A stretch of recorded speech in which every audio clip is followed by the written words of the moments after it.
Hi viewers అందరికీ నమస్కారం. హిందువులు జరుపుకునే ముఖ్యమైనటువంటి పండగలలో సంక్రాంతి ఒకటి. సంక్రాంతిని మకర సంక్రాంతి అని కూడా అంటారు. సంక్రాంతి నుండి ఉత్తరాయణ పుణ్యకాలం ప్రారంభమవుతుంది. జనవరి 13వ తారీఖున భోగి పండగ, జనవరి 14వ తారీఖున మకర సంక్రాంతి పండగ, అలాగే 15వ తారీఖున కనుమ పండగ. ఈ పండగని 3 రోజులు జరుపుకుంటారు.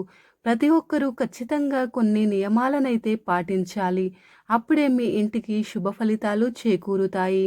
మన పెద్దలు పాటించే ఈ నియమాల వలన మన కుటుంబానికి మంచి జరుగుతుంది.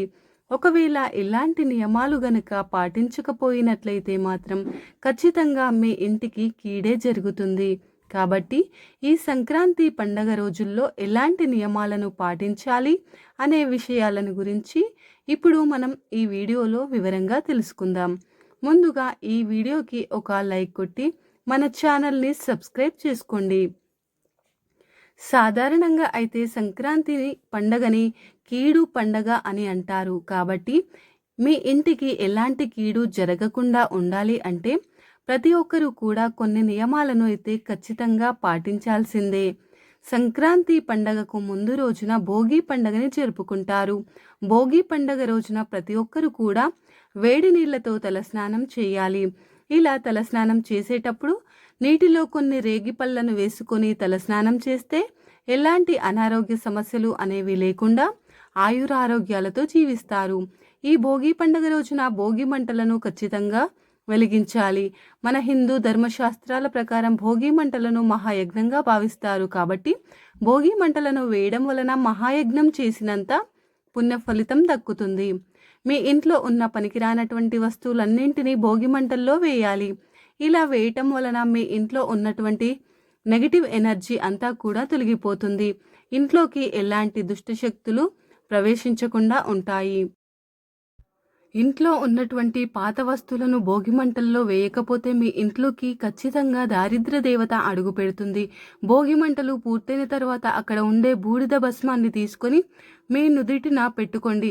ఇది చాలా మంచి ఫలితాన్ని ఇస్తుంది. భోగి పండుగ రోజు చిన్నారుల తల మీద భోగి పళ్ళను పోస్తారు.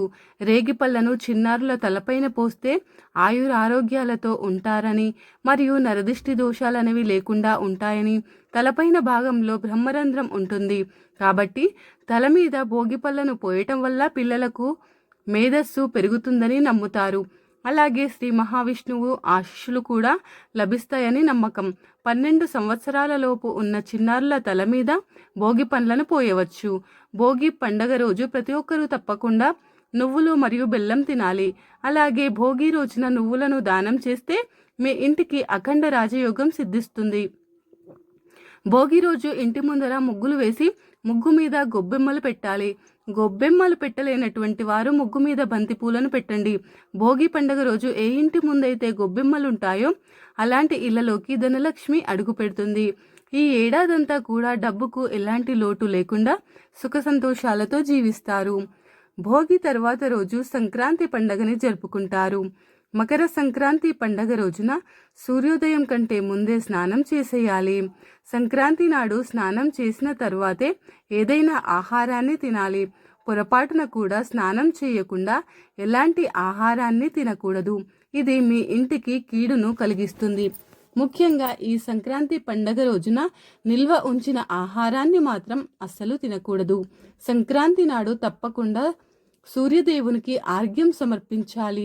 సూర్యుడికి ఆర్ఘ్యం సమర్పించటం వలన ఆకస్మిక ధన లాభాలు చేకూరుతాయి.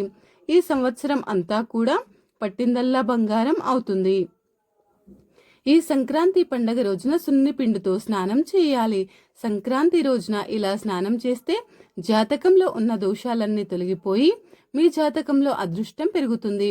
ఈ సంక్రాంతి నాడు ఇంటి గుమ్మానికి పసుపు రాసి కుంకుమ బొట్లు పెట్టుకుని ఇంటి ప్రధాన తలుపు మీద పసుపుతో స్వస్తిక్ గుర్తును వేస్తే మీ ఇంట్లోకి లక్ష్మీదేవి అడుగు పెడుతుంది. సంక్రాంతి నాడు ఏది చేసినా చేయకపోయినా శివునికి అభిషేకం మాత్రం ఖచ్చితంగా చేయాలి. సంక్రాంతి రోజున చేసే శివ అభిషేకాలకు కోటి జన్మల పుణ్య ఫలితం లభిస్తుంది. మీ జీవితంలో ఉన్నటువంటి కష్టాలన్నీ తొలగిపోయి మీకు మంచి రోజులు ప్రారంభమవుతాయి.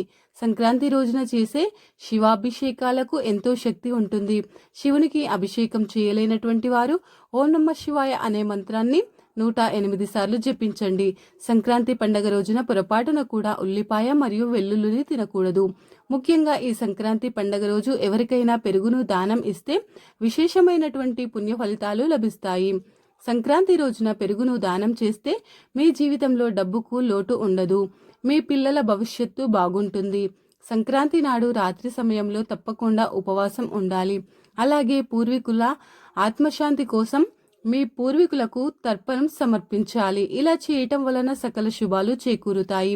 ఇక సంక్రాంతి తర్వాత రోజున కనుమ పండుగను జరుపుకుంటారు. దీనిని పశువుల పండగని అంటారు. కాబట్టి కనుమ పండగ నాడు గోమాతను పూజించిన వారికి అఖండ రాజయోగం లభిస్తుంది. ఈ కనుమ పండగ రోజున చనిపోయినటువంటి మన పెద్దలు భూమిపైకి వస్తారని నమ్మకం. కాబట్టి ఈ కనుమ పండగ రోజున మీ పూర్వీకులను తలుచుకుంటూ వారికి ఇష్టమైనటువంటి ప్రసాదాలను సమర్పించే చనిపోయిన మీ పెద్దలు చాలా సంతోషిస్తారు. గారెలు మరియు మాంసాహారంతో మీ పెద్దలకు నైవేద్యం పెట్టాలి. కనుమ పండగ నాడు ఇంటి ముందర తప్పకుండా రథం ముగ్గును వేయాలి. గోమాతలో ముక్కోటి దేవతలు కొలువై ఉంటారు. ఈ కనుమ పండగ రోజున గోమాతను ముట్టుకుంటే చాలు సకల దోషాలన్నీ తొలగిపోయి మీ ఇంటిపై దేవతల యొక్క ఆశీర్వాదం ఉంటుంది. కాబట్టి కనుమ రోజున గోవులను పూజించడం, పశువులకు ఆహారాన్ని అందించటం మరియు పక్షులకు బియ్యం వేయటం వలన మీ పితృదేవతల యొక్క అనుగ్రహం కలుగుతుంది. ఈ కనుమ పండగ రోజున మినపగారెలను ఖచ్చితంగా తినాలి. ముఖ్యంగా ఈ కనుమ నాడు ప్రయాణాలని మాత్రం అసలు చేయకూడదు. కనుమ రోజున ప్రయాణాలను చేస్తే మాత్రం ప్రమాదాలు జరిగే అవకాశాలు అధికంగా ఉంటాయి. ఈ వీడియో గనుక మీకు నచ్చినట్లయితే లైక్ చేయండి, షేర్ చేయండి. ఓం నమః శివాయ అనే చిన్న కామెంట్ పెట్టండి. అలాగే సబ్స్క్రైబ్ చేసుకోవడం మర్చిపోకండి ఫ్రెండ్స్. ధన్యవాదములు.